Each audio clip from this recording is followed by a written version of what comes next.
দেখ আমি যে পাস করব ভাবতেই পারি নাই জীবনে, মানে আমি ধন্য হয়ে গেছি যখন রেজাল্টটা দেখছি। আমি মানে কল্পনা করতে পারি না, কালকে সারা রাত খালি চিন্তা করছি। অনুভূতি অনেক ভালো, আমি এক্সপেক্টও করি নাই যে আমি পাস করব, মানে আমার আব্বু বিশ্বাস করে নাই যে আমি পাস করব, ওরকম পড়াশোনা হয় নাই। কি বলবো, সারাদিন টিকটক করে তো উপায় পাই না, আর কি পড়াশোনা করবো। প্লাস পাইছে, অনেক ভালো একটা রেজাল্ট করছে। ওর এ প্লাস পেয়েও যেই অনুভূতি নেই আমাদের তার চেয়ে কম পেয়ে আমাদের যেই অনুভূতি যা বলা বাইরে।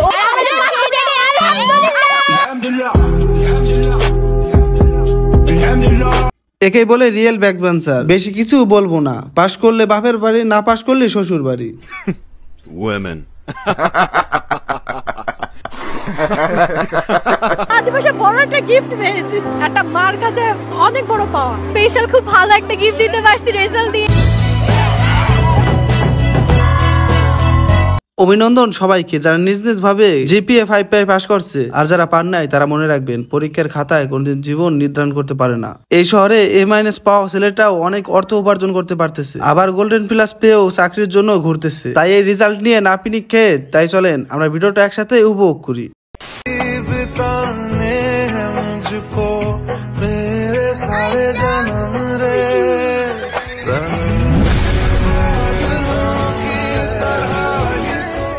অবশেষে 3 কিং একখানে, একজন মাঠের রাজা, একজন খাটের রাজা, আর একজন রাতের রানী। তবে যাই হোক না কেন অনেকদিন পর তিনজনকে একসাথে দেখে ভালোই লাগলো। মানুষ বলে যে আপু আপনাকে পরিমণির মতো লাগে। পরিমণি তো আর হচ্ছে ওইরকম কাঁপানের কোনো ইয়ে নেই, কারণ সে হচ্ছে একটু ইয়ে হয়ে গেছে। আপু বলি কি, পরিমণের সাথে পাঙ্গা নিলে শুধু সিনেমা কাঁপালে হবে না, অন্য কিছু কাঁপাতে হবে কিন্তু।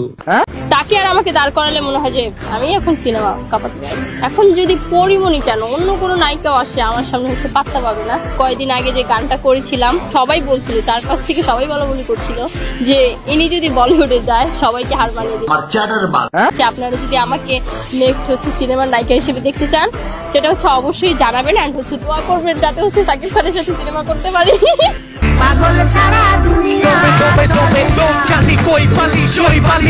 এই যে বোন মনে রাখো, শাহিব খানের সাথে ছবি করলে মা হওয়ার ডেটটা কিন্তু খুব তাড়াতাড়ি চলে আসে। তাই দোয়া করে দিলাম অপু বুবলির পরের নামটা যেন তোমারই হয়। যে আমি বিয়ে ব্যাপারটা অতটা পছন্দ করি না। ওকে, করি ওকে, কিন্তু আমার কাছে মনে হয় যে আমার এখন অবধি মনে হয়নি যে আমার বিয়ে করার মতো সময় এসেছে। কারণ আমি ঘুম থেকে উঠি, কোনো টাইম নেই, একটাই উঠছি, দুটোই উঠছি, বিকাল 5টাতেও ঘুম থেকে উঠি আমি, যখন আমার কোনো কাজ থাকে না। তুমি এখন চিন্তা করো, আমি শ্বশুরবাড়ি থেকে যদি 5টায় ঘুম থেকে উঠি এবং 5টায় ঘুম থেকে উঠে আমি ফ্রেশ হয়ে আমি 5টায় থেকেও লাঞ্চ করে না, কিন্তু আমার ওটা লাঞ্চ টাইম, তখন আমি গিয়ে লাঞ্চ করি, লাঞ্চ করে আবার শুয়ে পড়ি, এরকম ব্যাপারটা আমারই চলছে। তো এই ব্যাপারটা শ্বশুরবাড়ি মেনে নেবে?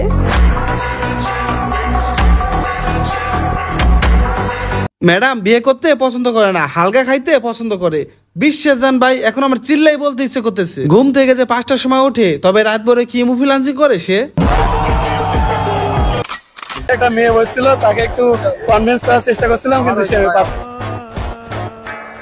ভাই তুই আমার এইটা বল, তুই কি পরীক্ষা দিতে গেছোস নাকি মায়া পটাতে গেছোস? গার্লফ্রেন্ড বলছিল এটা যদি চান্স না পাও তাহলে ব্রেকআপ। নে ভাই তোর মেন জায়গায় চাপ দিয়ে দিছে, এখন তোর জন্য এক্সাম শুধু পাস না ফরজ হয়ে গেছে। অনুভূতি ঘুরে দেখতে দেয়নি, ঘুরে দেখতে পারলে একটু ভালো লাগতো, আশা তো আর হবে না।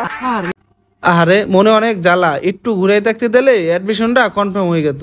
পরীক্ষা দেওয়ার পর সবচেয়ে বড় কথা হচ্ছে একটা মেয়ে ফোন নাম্বার নিয়ে নিছি। ওনাকে ওরও পছন্দ হয়েছে, আমারও পছন্দ হয়েছে, ওর সাথে কথাবার্তা হয়েছে, মেয়ে ফোন নাম্বার নিয়ে নিছি। হ্যাঁ অবশ্যই প্রেমে তো করাবে, গড়িয়ে যাচ্ছে অলরেডি। বিয়ে শাদী তো পরে, কিন্তু আগে প্রেমটা আগে হোক। একটু পরে বাসায় গিয়ে ওর কাছে ফোন দিব, তারপরে কথা বলবো, তারপরে প্রেম হবে। নেন ভাই, এখন ও পরীক্ষায় ফেল করলেও কোনো সমস্যা নাই, কারণ ও পরীক্ষায় না পাস করেও টপি জিতে ফেলছে। এখন আর পরীক্ষার রেজাল্ট দিয়ে কি করব? আচ্ছা, জিপিএ 5 এর কোনো বিষয় না, গোল্ডেন কোনো বিষয় না, এবং ডাক্তার ইঞ্জিনিয়ার কোনো বিষয় না। মনুষ্যত্ব না থাকলে কখনই জিপিএ 5 এর দাম নেই বাবা। শোনা, একটা মেয়ে জিপিএ গোল্ডেন পাইছে, ফার্স্ট ডে পড়ে গেছি, মোবাইল ফারিয়ে গেছে, বাচ্চা নিয়ে উড়াতে পারতেছি না, সে কিসের জিপিএ? সে যদি আমার মোবাইলটা উঠিয়ে দিত তাহলে তো বুঝতাম না জিপিএ 5 এর মূল্য আছে। সারা রাত ঘুমাইতে পারি না, আমি জানি যে আমার মেয়ের রেজাল্ট ভালো করবে, কিন্তু সে জিপিএ 5 পাইবো কিনা এই টেনশনে আমি। আল্লাহ সবাই যখন জিজ্ঞেস করবে আপনার মেয়েকে জিপিএ 5 পাইছে, যদি সে কিন্তু 4 পাইছে তাও মূল্যায়ন নেই, জিপিএ 5 পাওয়াই লাগবে। এই জন্য এটা আসলে চেঞ্জ করা দরকার, এই মনোভাব একেবারে চেঞ্জ করা উচিত। কথাগুলো ভালো লাগছে, সার্টিফিকেট কখনো মানুষত্ব এনে দেয় না, কিন্তু আমাদের সোসাইটিটা বর্তমানে এরকম হয়ে গেছে, বাবা মারা শুধু সার্টিফিকেটের জন্য বাচ্চাদের বই মুখস্থ করায় কিন্তু সুশিক্ষা দেয় না, যার জন্য দেশের আজ এই অবস্থা। কতটুকু সত্য আপনার 7টা ছেলের সাথে সম্পর্ক? কয়টা? আগে ছিল, এখন নাই। ও আচ্ছা।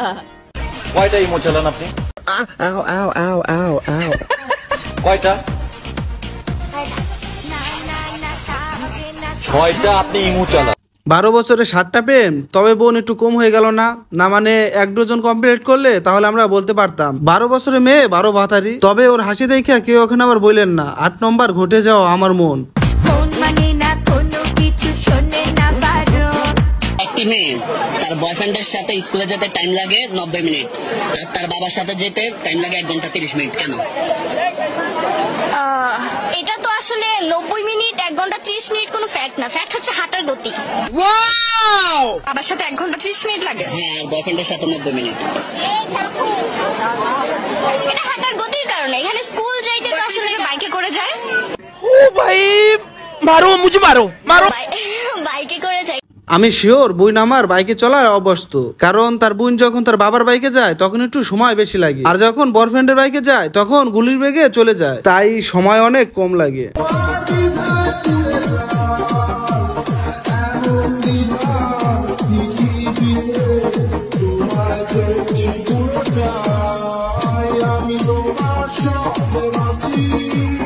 গাইস, এদেরকে একটু বুঝান, এটা স্যাড গান, বিট দেখলেই লাফাতে হয় না। ভাই আপনি কি পুরান মোজা পরে আসছেন? হ্যাঁ, গন্ধ। এই পুরান মোজা পরে আসছো তুমি? হাসো কেন? একটা বিশ্রী গন্ধ আসতেছে এয়ার ক্রাফটের ভিতরে। হ্যাঁ, হঠাৎ হঠাৎ করে নাকে আসতেছে। ভাই আপনি কি পুরান মোজা পরে আসছেন? ভাই বিদেশে যাইতেছি, নতুন মোজা পরে আইছি। পুরান মোজা পরছেন? মোজা কি পুরান পরছেন? এরাই হলো বাঙালি বলেন, বেচারা হয়তো ভুলে পুরেন মোজাটা পরে এসেছে, তার মানে এটা না যে লোক সমাজে এখন ভিডিও করে তাকে অপমান করতে হবে।